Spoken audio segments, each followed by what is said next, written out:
Hi friends, నేను Srikanth. Welcome to our channel change life care. అయితే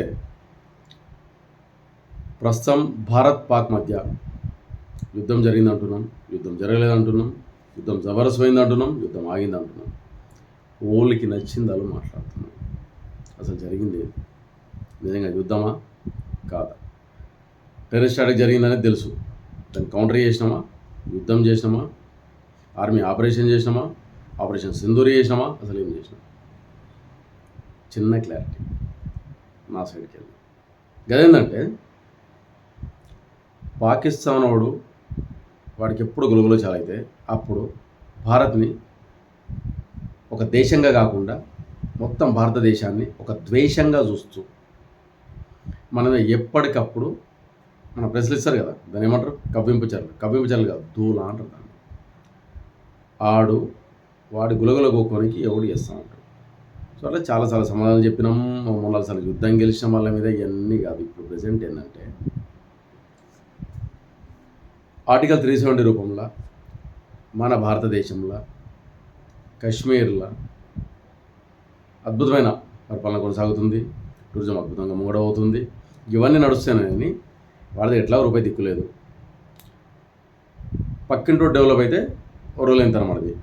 అది జరిగింది, టెర్రరిస్ట్ అటాక్ చేసిండు, ఇది ఫ్యాక్ట్. దీని తర్వాత ఏంది? ఎప్పట్లాగా టెర్రరిస్ట్ అటాక్లకు అగెనిస్ట్గా ఏదో ఒకటి చేయాలి. ఎందుకంటే మన ఇంట్లోకి వచ్చి కొట్టినాడు, సమస్య లేదు, దూల తీర్చేయాలి.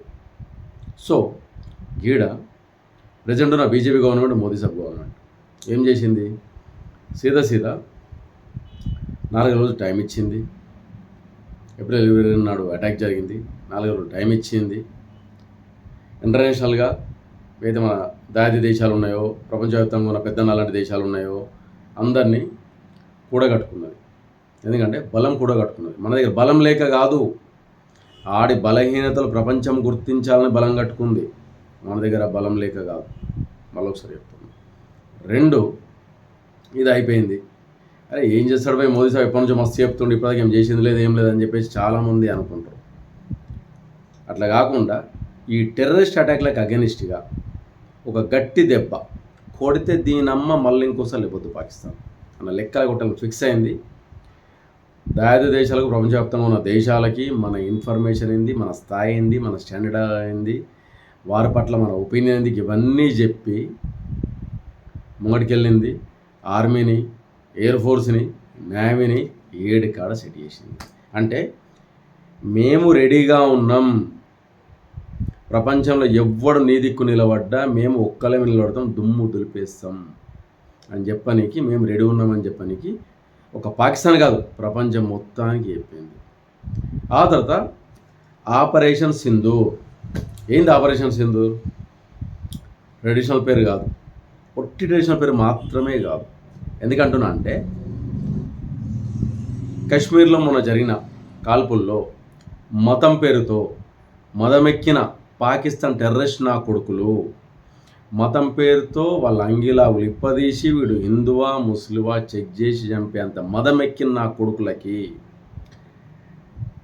జస్ట్ టెర్రరిస్టులను చంపేయడం, పట్టుకోవడం సరిపోదన్న సెన్స్లో ఇండియన్ గవర్నమెంట్, ఇప్పుడున్న BJP government, NDA government proper answer tit for tap చెయ్యాలనే ఉద్దేశంతో ఆపరేషన్ సింధూర్ అని డిసైడ్ చేసి, ఏ అమ్మల అక్కల సింధూర్ అయితే, బుట్ట అయితే హైందవ ధర్మం ప్రకారం మిస్ అయిందో, అదే పేరుతోని సింధూరంకున్న వాల్యూ ఏంది, సింధూరంకు ఇండియన్స్ అండ్ హైందవ ధర్మం ఇచ్చే రెస్పెక్ట్ ఏంది, ఆ రెస్పెక్ట్కు డిస్టర్బ్ అయితే ఏ రేంజ్లో రియాక్ట్ అవుతారో అని చెప్పడానికి ఆపరేషన్ సింధూర్ అని పేరు పెట్టారు. ఫస్ట్ విషయం. 2, ఈ ఆపరేషన్లో ఇప్పటిదాకా ఇండియన్ ఆర్మీలో ఫీమేల్ ఉన్నారు, మేడం వాళ్ళు ఉన్నారు, సార్ వాళ్ళు ఉన్నారు, మేల్ ఉన్నారు, అందరు ఉన్నారు.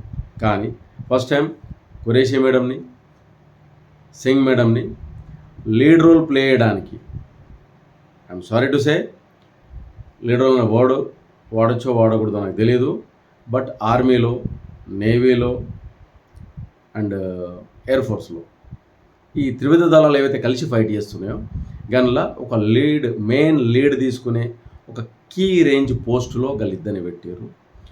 వాళ్ళు లీడ్ చేస్తారు. ఎందుకంటే తల్లుల, అక్కల, చెల్లెల సింధూరాన్ని దూరం చేసిన నా కొడుకులకి సమాధానం చెప్పాల్సింది సింధూరం ఆపరేషన్ పేరుతో ఈ తల్లులే, ఈ అక్కలే, ఈ చెల్లెలే. ఇది ఆపరేషన్ సింధూర్ పేరు పెట్టడానికున్న మెయిన్ పాయింట్. నెక్స్ట్, మనం ఇంతసేపు మాట్లాడుకుంటున్నాం, వార్ అంటున్నాం, యుద్ధం అంటున్నాం, ఇది అంటున్నాం, అది అంటున్నాం, 100 మాట్లాడుతున్నాం. But the point is, India Pakistan మీద, మన భారతదేశం పాకిస్తాన్ మీద వారు చేయలేదు. ఎందుకంటే పిచ్చుక మీద బ్రహ్మాస్త్రం ప్రయోగించడం భారత్కు అవసరం లేదు. అలాంటి ప్రయోగము ఎప్పుడు చేయదు. ఎందుకంటే అలాంటి ప్రయోజనం మనకు ఎప్పుడు అవసరం లేదు. మన ఓన్ స్టాండ్ పైన నిలబడే కెపాసిటీ ఉన్న దేశం. పక్కోని చితక్కొట్టి పక్కోని నాశనం చేసి గెలవాల్సిన కెపాసిటీ, ప్లస్ అందులోంచి లాభాలు పొందాల్సిన పరిస్థితి, అంటే శవాల మీద ప్యాలాలు ఏరుకునే పరిస్థితి కేవలం పాకిస్తాన్ వడుకుంది. పాకిస్తాన్ టెర్రరిజం సిస్టమ్కి ఉంది, పాకిస్తాన్ ఆర్మీకి ఉంది, పాకిస్తాన్ ప్రభుత్వాలకు ఉంది. మనకు లేదు, మనకు అవసరం లేదు, మనకు అది రాదు. ఎందుకంటే ప్రపంచ చరిత్రలో హైందవ ధర్మం అనేది ఎప్పుడో పుట్టింది, జమాన్లో. ఏ రేంజ్లో పుట్టింది అంటే, ఎప్పుడు పుట్టిందంటే ఇప్పటికీ హిస్టారికల్గా వెళ్ళి తవ్వుకుంటూ పోతే జమాన్లు ఎన్నో హిస్టరీలో దొరకనంత దూరంలో పుట్టింది. సో అలాంటి ధర్మం ఈరోజు దాకా భూమి మీద జబర్దస్త్గా పక్కగా వరల్డ్ 2nd, 3rd ప్లేస్లో ఉంది. అంటే అర్థమైందంటే ఆ మూలాల్లో, ఆ జీవన విధానంలో, ఆ పద్ధతుల్లో, ఆ మానవత్వంలో, ఆ ప్రకృతి ప్రేమికుల్లో, ఆ ధర్మంలో ఉన్న విధి విధానాలే కారణం. సో అలాంటి ప్రకృతి విధి విధానాలను, అలాంటి జీవన విధానాన్ని, ప్రకృతితో మమేకమైన జీవన విధానాన్ని అవలంబించే ధర్మం హైందవ ధర్మం. కాబట్టి అలాంటి ధర్మానికి ఎప్పటికీ కూర్చొని ఎప్పటికీ సేవ చేసే దేశం భారతదేశం. ఇంకా చాలా దేశాలు ఉన్నాయి.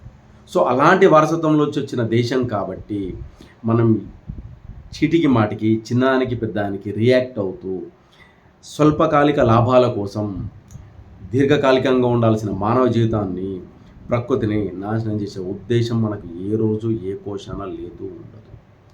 నెక్స్ట్, కొంచెం బయటకున్న టాపిక్కి వెళ్ళి మళ్ళీ గడికేస్తాం.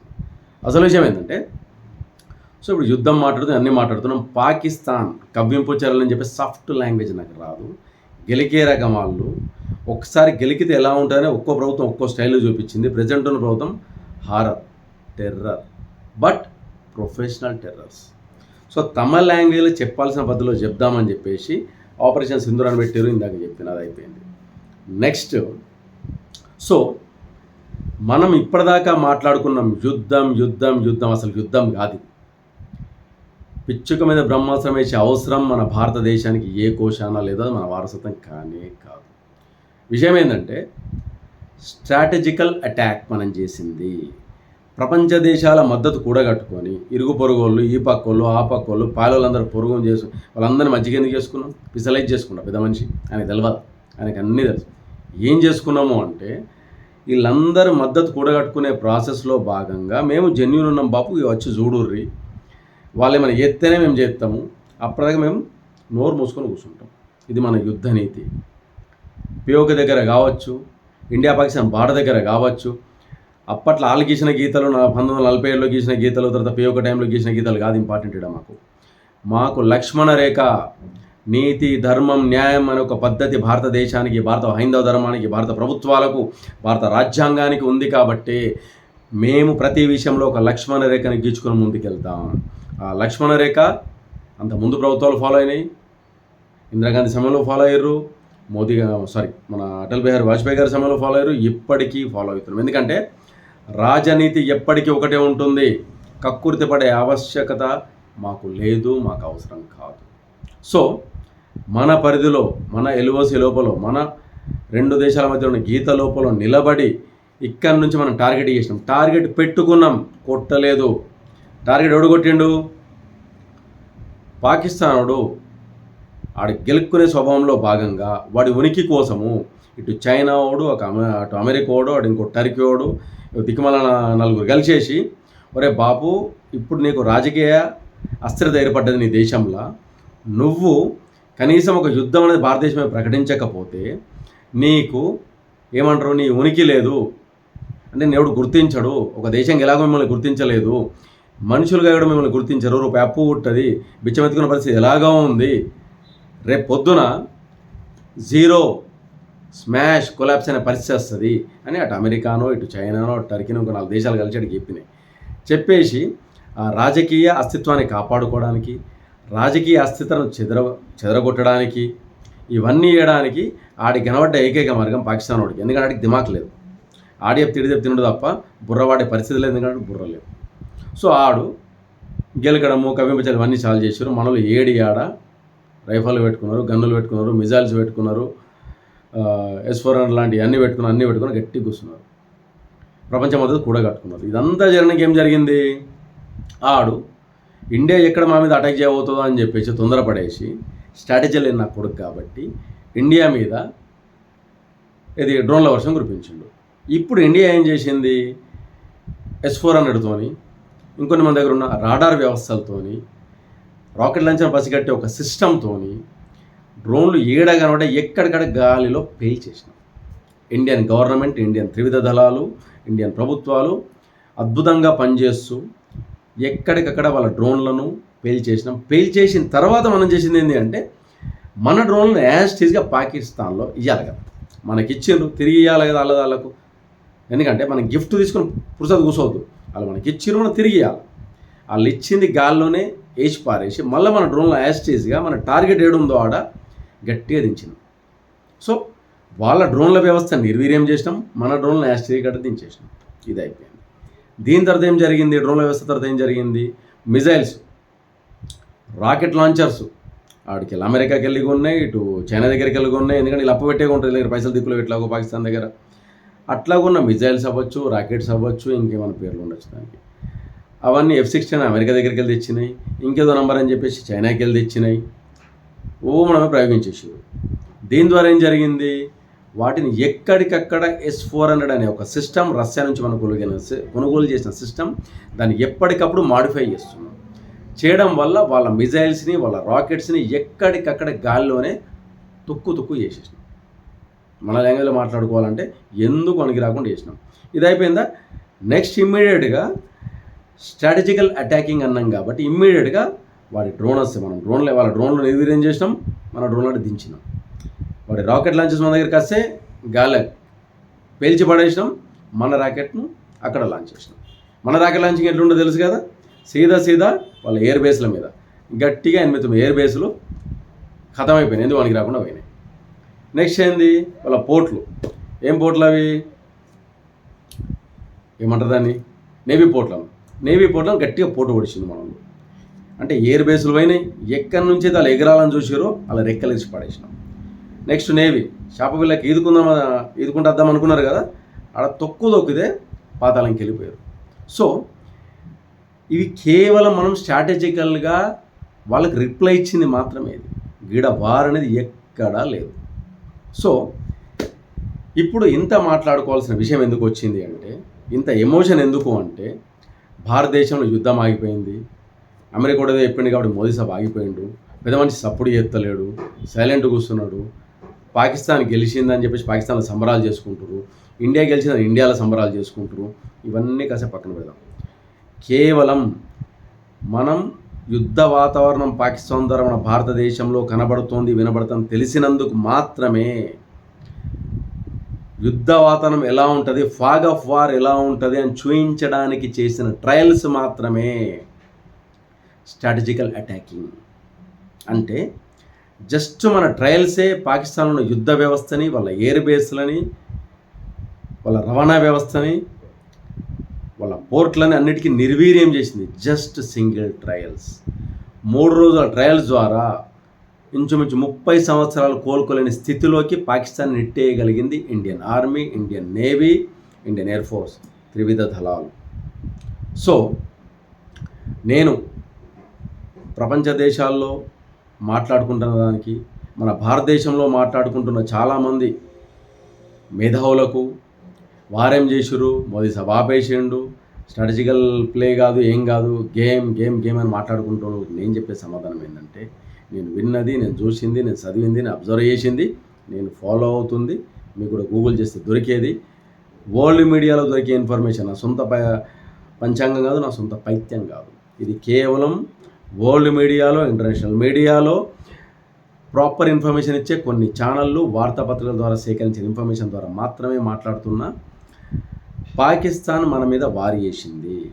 ఎందుకంటే వాడికి నచ్చినట్టుగా ఎక్కడ పడితే అక్కడ డ్రోన్లు, ఎక్కడ పడితే అక్కడ మిజైల్స్, ఎక్కడ పడితే అక్కడ రాకెట్ లాంచర్సు, ఎక్కడ పడితే అక్కడ బాంబుల వర్షం కురిపించడానికి పాకిస్తాన్తో షేర్ చేసుకున్న బార్డర్ ఏదైతే ఉందో, ఇంచుమించు 3,500 కిలోమీటర్ల బార్డర్ ఏదైతే మనకు పాకిస్తాన్తో షేర్ చేసుకుంటున్నామో, మెజార్టీగా రాజస్థాన్లో 11 నుంచి 1200 కిలోమీటర్లు అవ్వచ్చు, పంజాబ్లో 5 నుంచి 600 కిలోమీటర్లు అవ్వచ్చు, అట్ ద సేమ్ టైం గుజరాత్లో ఇంకో 500 కిలోమీటర్లు కావచ్చు.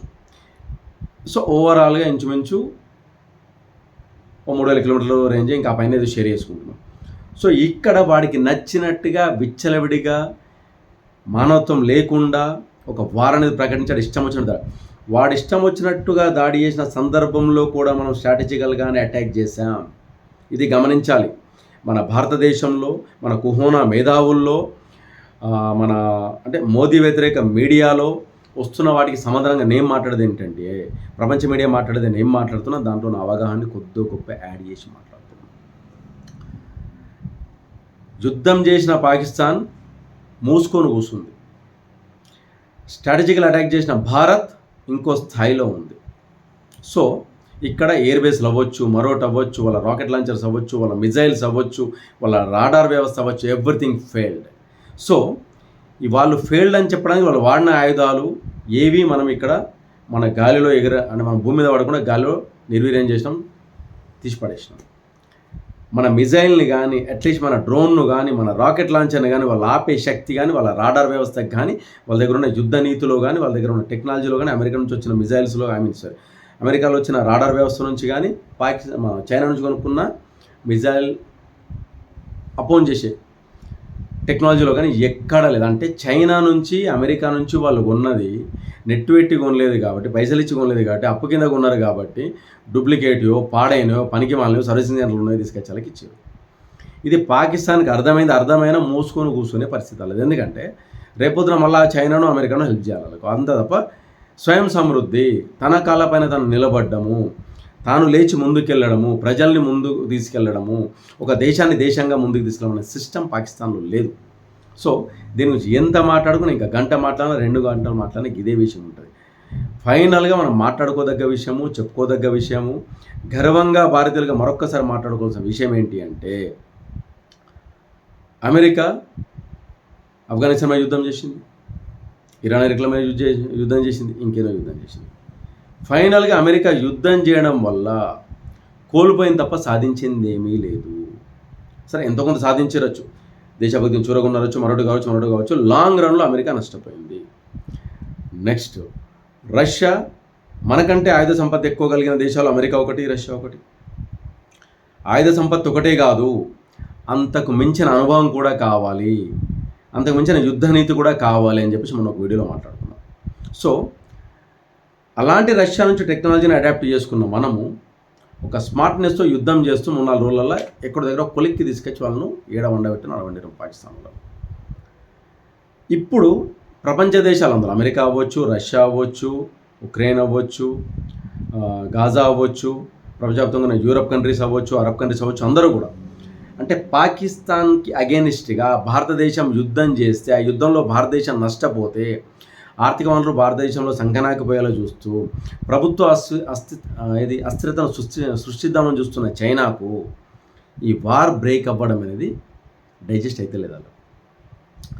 సో చైనా భారతదేశాన్ని కొట్టాలని చూస్తుంది, వాళ్ళకు వారది పాకిస్తాన్, దాన్ని బ్రేక్ చేసినాం. పాకిస్తానుడు వార్ చేసింది వాస్తవమైనప్పటికీ Pakistan war sketch, war plan, blueprint అంతా చైనోడి దగ్గర ఉంది. సో ఆడు బ్లూ ప్రింట్ ఇప్పుడు బూడిదైపోయింది. ఎవరిది? చైనోడిది. సో ఇప్పుడు మంట ఆడబెట్టిరు ఇండియన్ గవర్నమెంట్, ఇండియన్ మోదీ సాబు, అజిత్ దోవల్ గారు, త్రివిధ దళాల అధిపతులు, మన చాణక్య నీతి, మన రాజకీయ వారసత్వము, మన కురుక్షేత్ర యుద్ధ అనుభవాలు, ఇవన్నీ కూడా చైనా బ్లూ ప్రింట్ను బూడిద చేసినాం. ఫస్ట్ విషయం ఎందుకంటే వాడు స్ట్రాటజికల్గా మన మీద గెలవాలని చూసి పాకిస్తాన్ను ముందర పెట్టి బూచిగా పెట్టేసి పాకిస్తాన్ ఒక చిన్న దేశంగా మనం ముందర పెట్టేసి భారతదేశాన్ని బూచిగా చూపించి ఏదో చేద్దామని పొడి చేద్దాం అనుకున్న వాడి బ్లూ ప్రింట్ బూడిద పాలైంది ఈరోజు. Next America. అసలు ఒక రకంగా మాట్లాడుకుంటే అందరికి తెలిసిన ఓపెన్ సీక్రెట్, కొత్త చెప్పేది ఏం లేదు, నేను ఏదో ఇన్వెస్టిగేషన్ చేసినాను కాదు. ప్రపంచం మొత్తంలో టెర్రరిజాన్ని బీభత్సంగా ప్రోత్సహిస్తున్న దేశాల్లో అమెరికా ఒకటి, ఇది అందరికీ తెలిసిందే. ఎందుకంటే F-16 మిజైల్స్ని పాకిస్తాన్ కూడా ఇచ్చిండు అమెరికా. దేనికోసం ఇచ్చింది?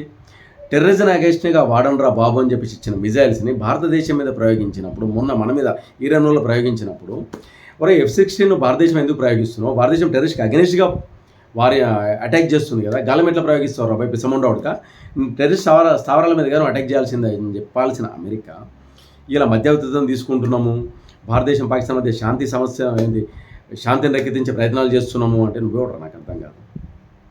ఇప్పటిదాకా యాజ్ ఎ ట్రంప్గా నువ్వు క్లెయిమ్ చేసుకున్నావు, మేము శాంతిని స్థాపించే ప్రయత్నం ఇండియా పాకిస్తాన్ మధ్య చేస్తున్నాము, కాశ్మీర్కి సమస్య వస్తే మేము ముందర కోసమే నువ్వు అంటున్నావు తప్ప, ఈరోజు దాకా ఇండియా కానీ, ఇండియన్ గవర్నమెంట్ కానీ, ఇండియన్ అఫీషియల్స్ కానీ నువ్వు మధ్యవర్తిత్వం వహించినట్టుగా కానీ, నీ ద్వారా కాల్పుల విరమణ జరిగినట్టుగా కానీ, లేదా విరమణ జరిగినట్టుగా కానీ మేము ఎక్కడ అఫీషియల్గా క్లెయిమ్ చేయలేదు.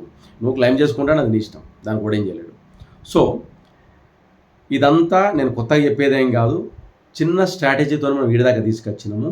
ఇవాళ మిలిటరీ ఆపరేషన్స్లో ఇప్పటిదాకా ఇండియన్ హిస్టరీలో యుద్ధాలు జరిగిన సమయంలో, సరే బిఫోర్ 1947 ఇదంతా పక్కన పెడితే, భారతదేశానికి స్వతంత్రం వచ్చిన 1947 తర్వాత జరిగిన 4-5 యుద్ధాలలో, అవి పాకిస్తాన్తో 3-4 కానీ, చైనాతో కూడా, ఇవన్నీ యుద్ధాలలో మిలిటరీ ఆపరేషన్స్లో కానీ, యుద్ధాలలో కానీ ఎక్కడా కూడా ఆడవాళ్ళు ప్రెస్ మీట్ పెట్టినప్పుడు, ప్రెస్ బ్రీఫ్ ఇచ్చేటప్పుడు ఎవరు ముందుకొచ్చి ఇచ్చిన సందర్భాలు లేవు. అలాంటి అవకాశాలు గవర్నమెంట్స్ వాళ్ళకి ఇవ్వలేదు. ఫస్ట్ టైం ఖురేషీ మేడం గారు, సింగ్ మేడం గారు, ఆర్మీలో అవ్వచ్చు, ఎయిర్ ఫోర్స్లో అవ్వచ్చు, నేవీలో అవ్వచ్చు, వాళ్ళున్న కీలకమైన పదవుల్లో మన ఆపరేషన్ సింధూర్కి సంబంధించి ఒక బ్రీఫ్ అనేది వాళ్ళు ఇవ్వడం అనేది మహిళా శక్తిని భారతదేశం ఏ రేంజ్లో గుర్తిస్తుంది, మహిళలకు అన్యాయం జరిగితే, భారతదేశ మహిళలకు సింధూరం అనే దానికి అన్యాయం జరిగితే వాళ్ళు ఏ రేంజ్ వరకు ముందుకెళ్తారని చెప్పడానికి ఆ ఇద్దరు మహిళా మనల్ని ముందర పెట్టి ఆపరేషన్ కంటిన్యూ చేశారు. సో ఫైనల్గా నేను చెప్పదలుచుకున్న విషయం ఏంటంటే, టూ మచ్ ఆఫ్ వీడియో అవుతుంది, కొంచెం ఎక్కువ మాట్లాడినా, కానీ విషయం ఏంటంటే ఇంత లెంది వీడియో చూడడానికి కూడా బోరింగ్గా ఉంటుంది, ఇబ్బందిగా ఉంటుంది, అందరికీ తెలిసిన విషయమే. కాకపోతే చెప్పాలనుకున్నది గిడికి ఆటోమేటిక్గా బయటకు వస్తుంది కాబట్టి ఆ ఫ్లోలో మాట్లాడేస్తున్నా. చాలామంది మన భారతదేశంలో కానీ, ప్రపంచవ్యాప్తంగా కానీ మన భారతదేశం గురించి అనుకున్నట్టుగా మోదీ ప్రభుత్వానికి, ప్రజెంట్ ఉన్న మోదీ ప్రభుత్వం, ఇండియా ప్రభుత్వం, బీజేపీ ప్రభుత్వం, వాటెవర్ దాన్ని వాటికి వీళ్ళు ఏం చేయలేకపోతుర్రు, యుద్ధాన్ని ఇమ్మీడియట్గా ఆపేసారు, ఇది యుద్ధం కాదు, మోదీ వాళ్ళతో అవ్వట్లేదు, అమెరికాతో ఏదో ఒప్పందం జరిగింది, లేదా ఇవన్నీ వద్దు, ఇవన్నీ సొల్లు మాటలు. పాకిస్తాన్ మనం యుద్ధం చేసింది, ఆ యుద్ధానికి సపోర్ట్ చేసింది అటు చైనా, ఇటు America, directly or indirectly, even Turkey also. వీళ్ళందరి సపోర్ట్తో పాకిస్తాన్ యుద్ధం చేస్తున్నప్పటికీ స్ట్రాటజికల్గా ఎవరినెక్కన వండబెట్టాలో మన భారతదేశానికి తెలుసు కాబట్టి జస్ట్ మనం స్ట్రాటజికల్గా అటాక్స్ మాత్రమే చేసినాము. ఆ అటాక్స్ ద్వారా పాకిస్తాన్కి సపోర్ట్ చేస్తున్న మిగిలిన వాళ్ళందరికీ కూడా కేవలం ఇండియా ట్రయల్స్ చేస్తే ఏ రేంజ్లో ఉంటుంది అని చెప్తూనే, ఒకవేళ యుద్ధం అనేది స్టార్ట్ చేస్తే ఇంకే రేంజ్లో ఉంటుంది అని చెప్పడానికి పాకిస్తాన్ అనేటోడికి సపోర్ట్ చేస్తున్న వాళ్ళందరికీ ఒక ట్రయల్ ఇచ్చినాం మనం. సో మనం ఎమోషనల్గా భారతీయులందరము బీజేపీ సపోర్టర్స్ అవ్వచ్చు, భారతదేశం సపోర్టర్స్ అవ్వచ్చు, end of the day BJP పార్టీయా, కాంగ్రెస్ పార్టీయా, టీఆర్ఎస్, టీడీపీ అనేది పాయింట్ కాదు. End of the day we're all Indians. ఒక ఇండియన్గా మనందరము భారతదేశాన్ని సపోర్ట్ చేద్దామని చూస్తాము. ఆ ఎమోషను, ఆ దేశభక్తి బై డిఫాల్ట్ మన ధర్మం ద్వారా, మన రాజ్యాంగం ద్వారా, మన రాజకీయ సిస్టమ్ ద్వారా మనకు వచ్చింది. సో ఆ ఎమోషన్లో భాగంగా యుద్ధం జరగాలి, విధ్వంసం జరగాలి, ఇంకేదో జరిగిపోవాలని పెద్దగా కోరుకునే అవసరం లేదు. యుద్ధం అంటే గెలవడం, గెలిచినాం. యుద్ధం అంటే మూడో నశింపజేయడం కాదు, ఓడించడం. సినిమా డైలాగే కావచ్చు, but end of the day fact అది. ఓడించడం ద్వారా దేశాన్ని స్వాధీనం చేసుకోవడం కాదు మనకు కావాల్సింది. వాడిని ఓడించాలి, వాడి కంట్రోల్లో వాడిని పెట్టాలి, మన దగ్గర రాకుండా చూసుకోవాలి. మనమంటే ఆడికి ఎప్పటికీ పడిపోతుండాలి, ఈ రేంజ్లో మెయింటైన్ చేయాలి. సో ఇందాక కూడా ఇండియన్ నేవీ ఒక స్టేట్మెంట్ ఇచ్చింది, యుద్ధానికి ఇది ఏంటి ఆపరేషన్ సింధూర్, యుద్ధం అనే వర్డ్ వాడకూడదు, ఎందుకంటే ఐఎమ్ సారీ టు సే, ఇంకో విషయాన్ని కూడా నేను చెప్పాలి, ఐ జస్ట్ ఫర్గాట్ ఇట్. మన త్రివిధ దళాలు కానీ, మన భారత ప్రభుత్వం కానీ, మన భారతీయ రక్షణ శాఖ కానీ, హోంశాఖ కానీ ఎవరు కూడా ఈ క్షణం వరకు యుద్ధం అనే పదాన్ని వాడలేదు. అంటే ఎంత స్ట్రాటజికల్గా మనం అటాక్స్ చేస్తూ పోతున్నాము. ప్రపంచ మద్దతు కూడగట్టుకుంటూ కూడా ఎవరిని ఎక్కడ కొట్టాలా, ఎవరిని ఎక్కడ పండబెట్టాలా, ఎవరిని ఎక్కడ తొక్కి నారదీయాలా మనకు తెలిసినంత రాజనీతి ఇంకెవ్వడికి తెలియదని ప్రపంచాన్ని మరోసారి ప్రూవ్ చేసినాం. ఎందుకంటే యుద్ధం అనే వర్డ్ వాడలేదు, వాళ్ళు అటాక్ చేస్తున్నారు, తిరిగి సమాధానం ఇస్తున్నాము. మళ్ళీ మేము ఎందుకు అటాక్ చేస్తున్నాం మళ్ళీ అంటే మా ఉనికిని ప్రశ్నార్థకం చేసే అటాక్స్ మా మీద జరిగినప్పుడు ఎదుటోడి ఉనికిని తొక్కి పెడదామని చూపించడం చేసిన ట్రయల్స్. ఆ ట్రయల్స్లో ఎదుటోడి యుద్ధాన్ని కొట్టే రేంజ్లో మన ట్రయల్సే ఉన్నప్పుడు ఈ రాజనీతి వాడికి సపోర్ట్ చేసే, పాకిస్తాన్ సపోర్ట్ చేసే చాలా దేశాలకు అర్థమైనప్పుడు మన దేశంలో ఉన్న ఈ కుహునావాదులు, ఈ మేధావి వర్గం, ఇంకో వర్డ్స్ ఉంటాయి, వీళ్ళందరూ అర్థం చేసుకున్న విషయం ఏంటంటే భారతదేశం ఎప్పటికీ శాంతిని కాంక్షించే దేశం.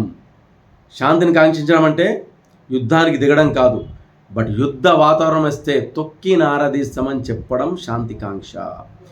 రక్తతర్పణం అనేది జరిగితేనే శాంతి ప్రజ్వరిల్లుతుంది అనే పరిస్థితి వస్తే, ఆవశ్యకత ఉంటే దానికి ఒక్క క్షణం కూడా వెనకాడని ప్రభుత్వము, రాజ్యాంగము, సిస్టము, రాజకీయ వ్యవస్థ మన భారతదేశంలో ఒకప్పటి నుంచి ఉంది, ఈరోజు దాకా ఉంది.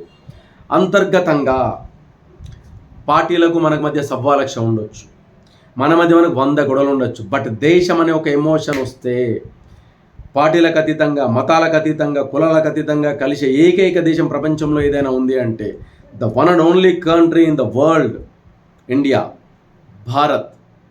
అందుకని నేను మరొక్కసారి చెప్పదలుచుకున్న విషయం ఏంటంటే, ఇంత లెంత్ వీడియో తర్వాత కూడా, ఇంత లెంత్ తర్వాత వ్యూస్ పడాయని కూడా నాకు తెలుసు. నేను వ్యూస్ కోసం చెప్పట్లేదు, ఈ వీడియో కూడా నా ఎమోషన్ కోసం చెప్తున్నా, ఎమోషన్ అర్థం చేసుకునే వాళ్ళ కోసం చెప్తున్నా. మన భారతదేశం మొన్న జరిగిన వారం రోజులుగా జరుగుతున్న పాకిస్తాన్ మన మధ్య మనం అనుకుంటున్న యుద్ధంలో, మనం చేసిన కేవలం ట్రయల్ రన్తో వాళ్ళు అనుకునే యుద్ధంలో, వాళ్ళు పార్టిసిపేట్ చేసిన యుద్ధంలో 100కు 100% విజయం సాధించినాం. వాళ్ళ ఎయిర్ బేస్లను కొల్లగొట్టేసినాం, వాళ్ళ నేవీ బేస్లను కొల్లగొట్టేసినాం, వాళ్ళ మిజైల్స్ కొల్లగొట్టేసినాం, వాళ్ళ రాకెట్స్ కొల్లగొట్టేసినాం, వాళ్ళ డ్రోన్స్ కొల్లగొట్టేసినాం. వాళ్ళకి సపోర్ట్ చేసిన చైనాను ఇండైరెక్ట్గా కొట్టినాం, వాళ్ళకి సపోర్ట్ చేసిన అమెరికాను ఇండైరెక్ట్గా కొట్టినాం, టర్కీని డైరెక్ట్గా కొట్టినాం, వాళ్ళ రాజకీయ వ్యవస్థను కొట్టేసినాం, ఆర్మీని సంఖ్యానాకిపించేసినాం, టెర్రరిస్ట్ వ్యవస్థను నాశనం చేసినాం, టెర్రరిస్ట్ వ్యవస్థను కూల్చేసినాం, సింధు జలాల్ని ఆపేసినాం. ముఖ్యంగా వీటన్నిటితో పాటుగా మరీ ముఖ్యంగా వాళ్ళ సోషల్ మీడియాని బ్యాన్ చేసేసినాం. అట్ ద సేమ్ టైం వాళ్ళకు మనకున్న దౌత్యం ఏదైతే ఉందో, మనకు వచ్చే ఇంపోర్ట్లు ఎక్స్పోర్ట్ల విషయంలో వాళ్ళు ఎక్కడ 1% దాన్ని ఆపేసినాం. స్ట్రాటజికల్గా వార్ చేసినాం, స్ట్రాటజికల్గా అటాక్ చేసినాం. దీంట్లో డిప్లొమాటిక్ విక్టరీ సాధించినాం.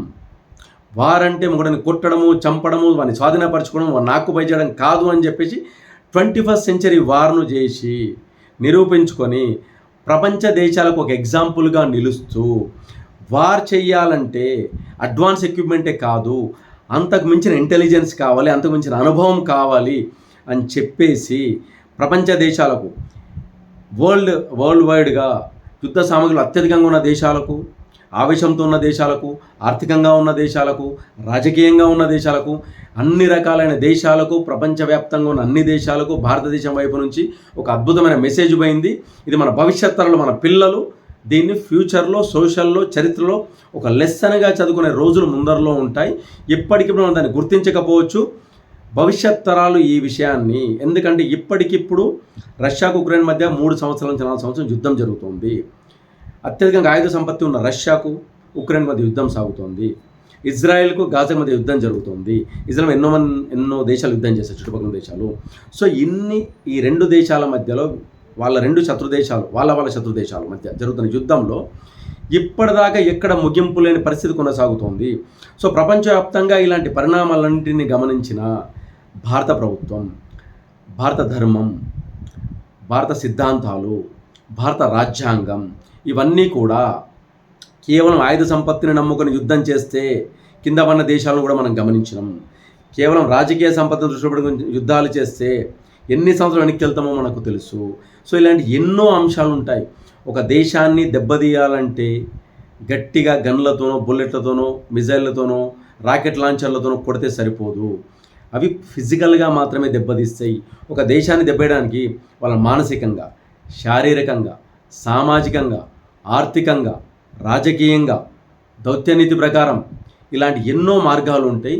సో పాకిస్తాన్కు మద్దతు ఇస్తున్న చాలా దేశాలని మన భారతదేశం ఈరోజు భారతదేశానికి ఉన్న అనుభవము, భారతదేశానికి ఉన్న రాజనీతి, మన రాజ్యాంగంలో ఉన్న గొప్పతనము, వీటన్నిటినీ కలగలిపి మన త్రివిధ దళాధిపతులు, మన రాష్ట్రపతి గారు, మన మోదీ గారు, సపోర్ట్ చేసిన ప్రతి రాజకీయ పార్టీ అందరూ కలిసి కూడా ప్రపంచానికి కొత్త రాజనీతిని, కొత్త యుద్ధ నీతిని మనం ప్రజెంట్ చేసినామని చెప్పడానికి నేను 1% సంకోచించట్లేదు. ఇప్పుడు నేను మాట్లాడుతున్న ఈ మాటలు చాలామందికి వింతగా అనిపించవచ్చు, కొందరికి నవ్వు రావచ్చు, కొందరికి ఏంట్రా ఇట్లా మాట. భవిష్యత్తులో ఇప్పుడు నేను మాట్లాడుతున్న చాలా మాటలు చరిత్రలో మన పిల్లలు అవ్వచ్చు, వాళ్ళ పిల్లలు అవ్వచ్చు, భవిష్యత్తులో చరిత్రగా చదువుకునే రోజులు ఈ ఉదంతం గురించి దగ్గరలో ఉన్నాయి. అందుకని ప్రపంచం మొత్తం ఆమోదించిన ఈ విషయాన్ని భారతదేశంలోనూ కొందరు మేధావులు, కొందరు ఇంకేమైనా పేర్లు ఉండొచ్చు వాళ్ళకు, ఎందుకంటే ఇప్పుడు రావట్లేదు నాకు అది. సో దయచేసి మనం గుర్తించాల్సింది, మన దేశం మీద మనకున్న ప్రేమ నిజాయితీతో కూడుకున్నదై ఉండాలి. దేశం మీద, దేవుడి మీద ఎవ్వడు జోకులు వేసినా సహించకూడదు. సో ఫైనల్గా భారతదేశం అనే ఈ అద్భుతమైన, మనం నివసిస్తున్న, అదృష్టవంతులుగా ఉన్న మనం నివసిస్తున్న ఈ భారతదేశం ప్రపంచ దేశాలకు, మరీ ముఖ్యంగా పాకిస్తాన్కి, పాకిస్తాన్తో పాటుగా సహకరిస్తున్న అన్ని దేశాలకు పేర్లు వంచగా అవసరం లేదు. వాళ్ళందరికీ యుద్ధనీతి ఏంటి, రాజనీతి ఏంటి, భవిష్యత్తులను ఎలా ముందుకు తీసుకెళ్ళాలి, దేనికి ఎక్కడ ఫుల్ స్టాప్ పెట్టాలి, దేన్ని ఎంతవరకు కొనసాగించాలి, ఎవరిని ఎక్కడ పెట్టాలి అని ఒక నీతి, ఒక విఘ్నత, ఒక చతురత, ఇలాంటివన్నీ కలిపి ప్రస్తుతం ఉన్న గవర్నమెంట్తో పాటుగా ఈ క్రెడిట్ కేవలం only Modi గవర్నమెంట్కో, NDA గవర్నమెంట్కో, BJP government ఇవ్వదలుచుకోలేదు. ఎందుకు అంటే ఇనిషియేట్ తీసుకొని ముందుకెళ్ళింది మోదీ గవర్నమెంట్ అయినందుకు, ఎన్డీఏ గవర్నమెంట్ అయినందుకు hats off. At the same time భారతదేశంలో ఉన్న ప్రతి పౌరుడు, హిందువులకు అతీతంగా, ముస్లింలకు అతీతంగా, క్రిస్టియన్, బౌద్ధ, ఇసాయి అన్నిటికీ అతీతంగా ప్రతి ఒక్కరూ 100కు 100% ఎమోషనల్ సపోర్ట్, ఎథికల్ సపోర్ట్ ఇప్పుడున్న గవర్నమెంట్కు మనం ఇచ్చినాం. అందులో నేను ఒక పౌరుడిని. సో ఈ క్రెడిట్ 140 నుంచి 150 కోట్ల భారతీయులందరికీ, ప్రపంచవ్యాప్తంగా ఉన్న భారతీయులందరికీ, మంచిని కాక్షించే ప్రపంచ పౌరులందరికీ ఈ క్రెడిట్ ఇవ్వాలి. సో ఇంతకు మించిన రాజనీతి, యుద్ధనీతి మరొకటి ఉండదు. ఇంకో విషయం, ఇక్కడ యుద్ధం అనేది లేదా ఆపరేషన్ సింధూర్ అనేది ఇంకెక్కడ ఆగలేదు. మన స్ట్రాటజీ అనేది కంటిన్యూ అవుతుంది. సో డిప్లొమాటిక్గా విక్టరీ సాధించము, స్ట్రాటజికల్గా అటాక్స్ చేస్తూ పాకిస్తాన్ అనే దేశము మన మీదకి యుద్ధం పేరుతో వచ్చి వాళ్ళు నలుగురు సపోర్ట్ తీసుకుని యుద్ధం చేస్తున్న సమయంలో కూడా మనం చేసింది ఏంది, కేవలం స్ట్రాటజికల్ అటాక్ అని చెప్పేసి వాటిని మాత్రమే చేసినాము. అంటే మనకున్న పరిణతి, మనకున్న మెచ్యూరిటీ, మనకున్న ఆయుధ సంపత్తి, మనకున్న ఆర్థిక విధి విధానాలు, మన దేశంలో ఉన్న రాజకీయ వ్యవస్థ ఎంత బలంగా ఉంది అనేది మళ్ళొక్కసారి ఆలోచించాలి మనమందరము. So hats off to India, salute the nation and జై హింద్.